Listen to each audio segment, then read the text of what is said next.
There's a bit of tissue called the periodontal ligament, or PDL, around your teeth under your gums. The PDL is a shock absorber, cushioning your jawbone from all the chewing forces. Okay, so far so good. But what if your teeth come in all funky? Sure, it looks kind of goofy, but that's not the only reason that somebody might want to fix it. Funky teeth can interfere with the way you talk and the way you eat. So how do we fix this? Well, we basically break our mouths with braces, except it's actually our bodies that do the breaking.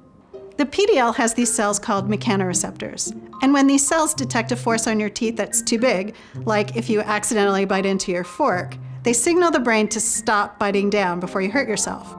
Braces tether your teeth, pulling them together or pushing them apart. Either way, they're applying a steady force to your teeth. And when mechanoreceptors in the PDL sense this kind of smaller but sustained force, they signal cells called osteoclasts to the area, which spew out acid and proteins to dissolve parts of your jawbone. Then the mechanoreceptors signal osteoblasts to come, and those cells deposit minerals that make bone. Osteoblasts rebuild the jawbone in a new shape that lets the PDL hold teeth in the new position.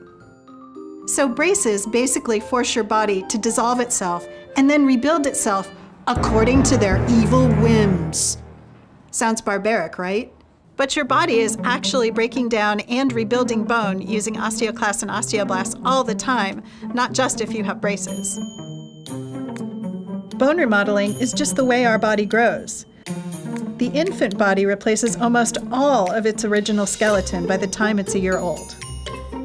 And it happens throughout our entire life. 10% of my bone material is technically new since last year. We can manipulate the bone remodeling process to not only get straighter teeth, but also to treat diseases like osteoporosis, which make your bones very brittle. By keeping overactive osteoclasts from dissolving the bone so much, or by boosting osteoblasts to produce more bone, drugs can prevent bones in those patients from breaking so easily. People with severe bone injury have to rely on bone transplants, where they take bone from other parts of their body and move it to the damaged area, which is sometimes not even possible and is always painful.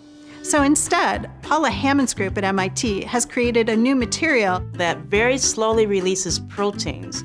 And these proteins cause osteoblasts to go right to the site where the injury happened and generate new bone. Now, this was a really big deal for us because it's really hard to generate something that very slowly releases the protein. Most of the time, the protein comes out very rapidly and gets swept away in the body so that it no longer has any effect. It's easy to write braces off as a form of medieval torture, but it's kind of amazing that this mouth torture actually works. And the technology that makes it possible is not just in your braces, it's in your bones.